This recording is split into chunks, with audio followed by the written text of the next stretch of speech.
Okay, everybody, for our big project this week, we are going back and taking a deep dive on something that we've touched upon earlier, and that is compositing. Compositing is one of the most important things to be able to do in Photoshop. At its most base element, what compositing is just combining pictures on top of one another. What you're going to be doing for your project is creating a composite album cover for an album of your choice. Now, when you do that, I'm not asking you to recreate an album cover that already exists. I'm not even asking you to use pictures of the person. I'm trying to get you to represent the visual themes of that album brings to mind when you listen to it. So I'm not asking if it's like an album by Adele. You don't need to include any pictures of Adele in your album cover. Instead, try to, if that album makes you think of water or the color blue or something like that, then those are the things that you would try to include in your album cover. We're also talking a little bit about copyright this week because what we're doing is we're using other people's images in order to do this. And we want to be able to do that in a way that is legal. So we're talking about copyright law, public domain, fair use, things of that nature that will allow us to use other people's images in a legal way. So what I'm going to do is I'm going to hit Create New to bring up the New Document dialog box. Photoshop for me today is being slow for whatever reason. None of the preset dimensions or aspect ratios that Photoshop has for me are going to work for what I want. So what I want to do is I'm going to create an album cover size, which is 12.375 inches square. So 12.375 by 12.375. Of course, it's going to be printed, so the resolution is going to be 300. Now, and we're just going to leave our background contents as white, but we could change it to transparent or black if we wanted to. If this were something that I really wanted to use, I could hit this little button right there that would save this as a document preset that's always available for me. We can do that and call this, let's see, record cover size, and save that preset, so it's always there for me now. So this is not CD size. This is not the size for an album cover on like Spotify or Apple Music. This is the size of an old school vinyl record, 12.375 by 12.375. We'll hit create. If you didn't know that, all you'd have to do is just Google it. Just say vinyl record sleeve size and see what pops up. And it should tell you 12.375. There we go. Anytime you're trying to make something for a specific size, make sure you look up the size first. It's always easier to do it that way rather than create something and then try to upscale it to the size you need, because then you'll get things that are pixelated. All right, we've got our just plain black or white background. Let's add some stuff to it. I've got that puppy brush from our last video still selected. Let's actually go to a regular brush. All right, trying to think of an album. We're going to do My Bloody Valentine album. So I'm just going to search for Mountain. Now, like we've done before, I'm going to change the size to large, and I'm going to change the usage rights to labeled for reuse with modification. And that gives me back all of these high-res images that I can legally reuse. Now, because I'm compositing, I'm looking for stuff where I can, and I only want the mountains that I can easily select and remove things. This one looks like it's going to be a pretty easy one to use. All images on Wikipedia are public domain. All images created, and public domain is an image that does not, or any created file, does not have copyright protection on it, whether that is because it was created for the government or a specific organization, when which they got rid of their copyright or the copyright is expired. Copyright lasts for the author's life plus 70 years. Or it could be that that person has just let go of their copyright and they put their image into the public domain so that they could see what other people have done with it. There's lots of that with music, but for images, there's websites such as pexels.com or unsplash.com where you can find public domain images that are royalty-free and free to be used by everyone. This one, though, we're going to get from Wikipedia. So let's click so we can find it at its highest resolution. Here we go. This is pretty good. I'm going to copy it. We'll go back to Photoshop and we will paste it. It's actually pretty small. If I could resize this to try and fit, but the more we upscale it like that, or upsample it, the more we're going to have to deal with possible pixelation. Let's see if we can find a different one on one of those sites. We'll search mountains on pixels, and we'll see what we've got. Some of these might look familiar. This was Adobe's old thing, I think. Adobe's old login screen. This one looks like it'll be pretty good. As with that one, I'm looking for hard edges where there's not too many clouds for what I want to do. This one could also work. Let's check Unsplash while we're at it. We're just searching the word mountains. All right. And let's just check and see how much bigger this one would be. We will download it. Always a good idea to download them like that individually rather than what I had originally did, which was copy and paste it into Photoshop, just in case you want to get your picture again later on. You have it. So we're going to drag and drop this one into our document. Actually, it doesn't want to go that way, so we will place it. That should be on my downloads, right up at the top. And it's placed. Yeah, that looks a lot more high res. Okay, much better. We'll adjust this so that it fits.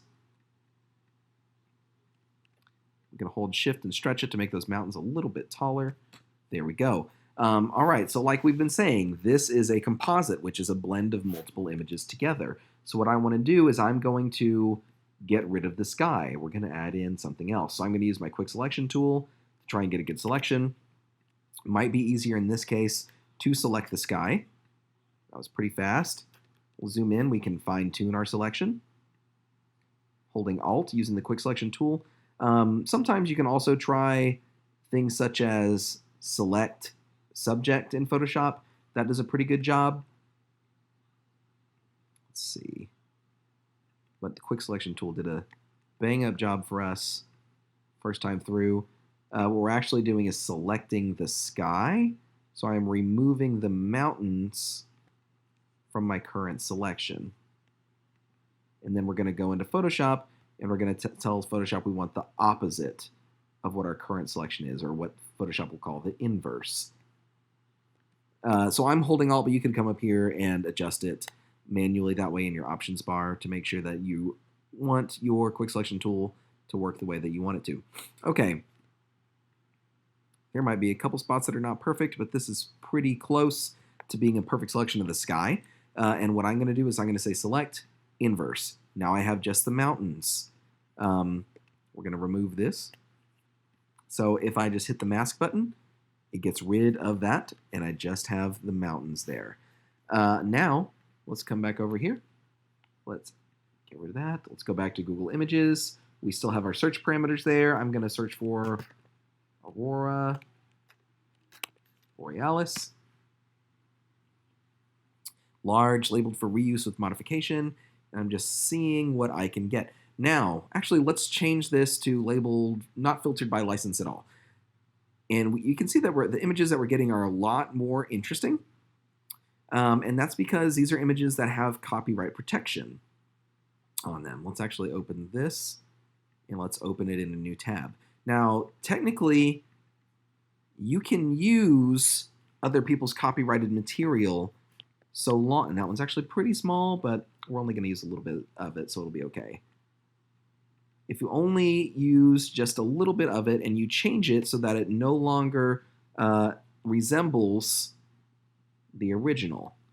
So we're using the sky here, and I'm modifying this. We're trying to cover up the mountain. By the way, what I did here was I adjusted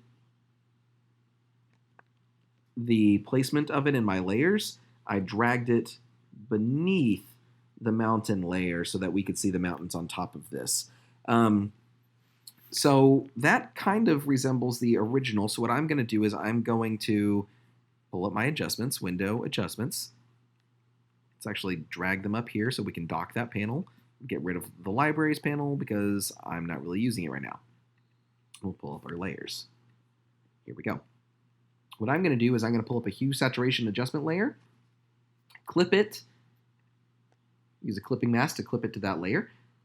Double right click it and click on create clipping mask in order to do that, or you can hover over 2 layers and hold Alt or Option until you see the little arrow pointing down and then click.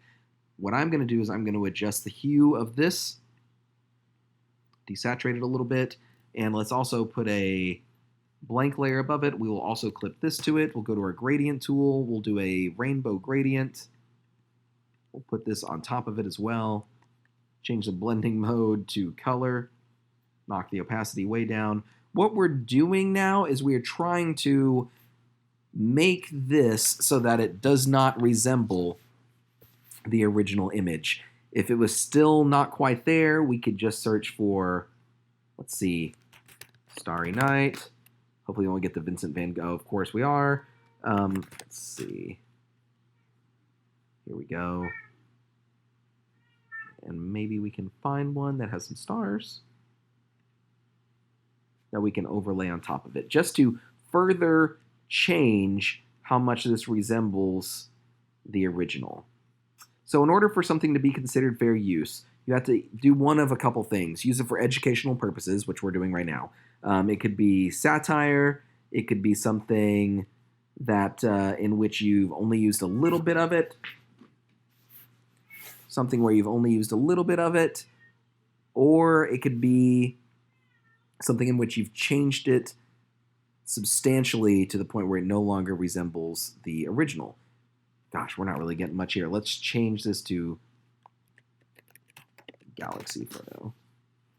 Let's see what we're getting now. Large. Let's change this to reuse with modification. Here we go. As NASA is a government organization, any image that they put out is automatically public domain because it was created for the government. So we're going to copy that one, come back over here, paste it on top of this. I wish it were larger, but that's okay. Let's see. Can we find a larger version of it?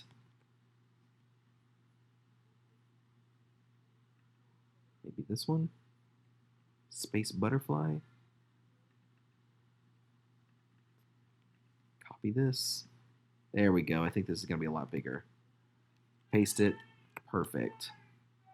We are only going to use a portion of it. Doesn't really matter because it is public domain, but we're just doing that for demonstrations purposes. Let's actually take that mask and apply it. Right click, apply layer mask. We'll rotate it. Adjust the size. And let's change the blending mode of this one to lighten. So let's see the before and after. Yeah, maybe let's duplicate it again, change it this time to screen, and we got even more there. All right, so we are kind of getting there. We used a little bit of this one. We also resized it. We changed the color even more, and then we added in some other stuff to it. We've got mountains on top of that. At the end, we're going to kind of blend this together. Let's put something going on behind the mountain.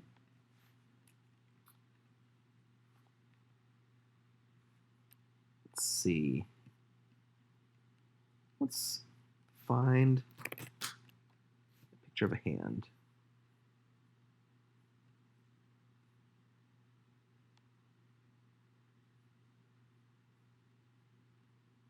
Hand reaching out. Actually, this one might work. I'm only worried that it would be difficult to select. Let's go with this guy. And we'll download it. Is there another one that might work better? This one might work better too. We'll try a couple. All right, we're going to go back to Photoshop. Let's place that embedded. Let's see, let's try this one. And here's what I'm going to do. I'm going to get a selection of the hand. Click and drag with my quick selection tool. We'll see how it does at getting a selection. Actually has done a pretty good job. Always a good idea, though, to just zoom in and check. And we can see that there are some spots where it's not quite perfect. And if you want an even better selection, and you don't want to take the time to use the pen tool to get your selection, after you've gotten your initial mask, you can say select, and you can say select and mask. That will bring up the select and mask dialog. I like to view it on black and white, but you can view it on layers if you really just want to see. The second tool here is your refine edge tool. Paint over the parts that are messed up, and Photoshop will do its best to fix it for you. I think this one could use a little bit of smoothing as well.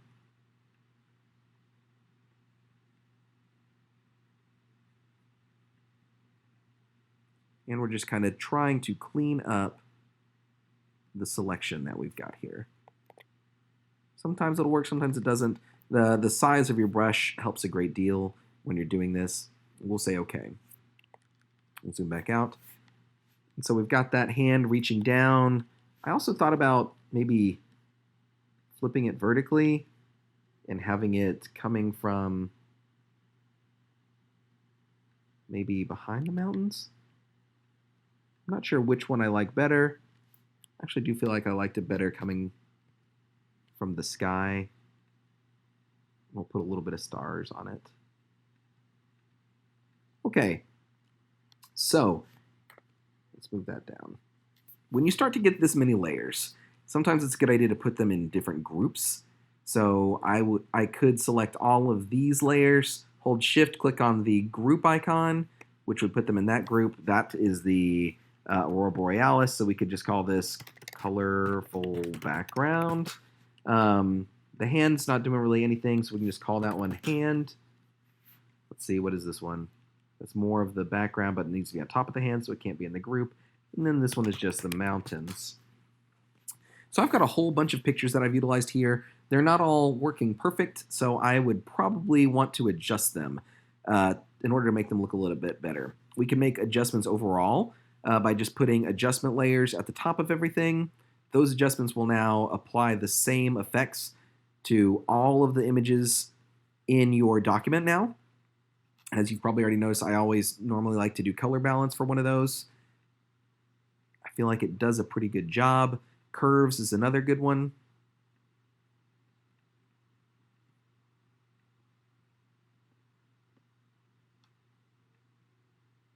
And if you're using curves, always a good idea to get into the individual color curves there. But what I'm going to do, the mountains is the one that looks the most off to me, so I'm going to select that image. Let's actually rasterize the layer so it's further editable. We're going to go to the camera raw filter, and I'm going to apply a couple of adjustments here.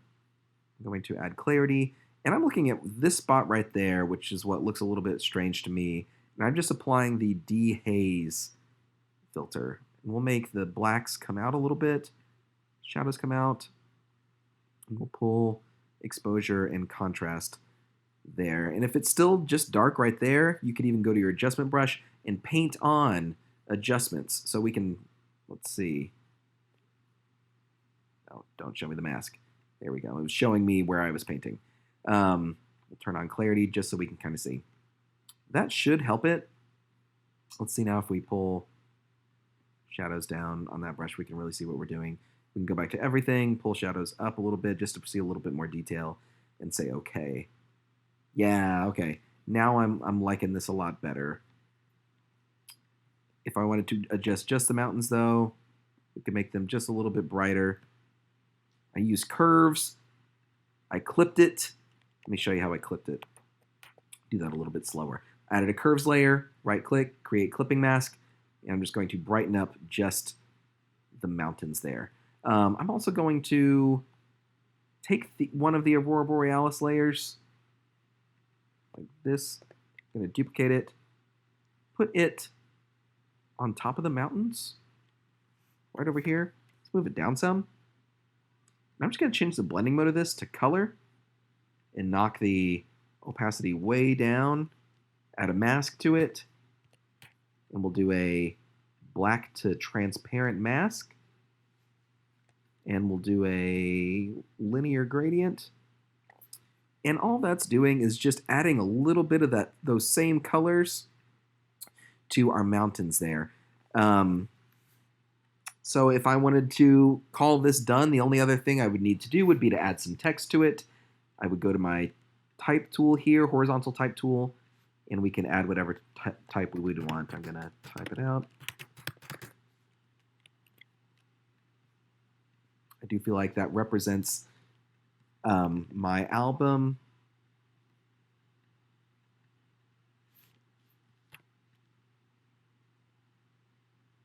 We'll center that. I actually don't think that looks best centered. I'm going to leave it up here at the top. The colors on that aren't quite working for me, so I'm going to go to gradient overlay, and let's apply a gradient overlay on it. I'm going to click on the gradient, click on the color stop, and let's sample some of the colors from inside of this image. We'll do that blue. It's maybe this purple. Change the scale of this to be a little bit bigger. And maybe we'll put a bit of a drop shadow on it. Woohoo, that's an ugly drop shadow. Make it black.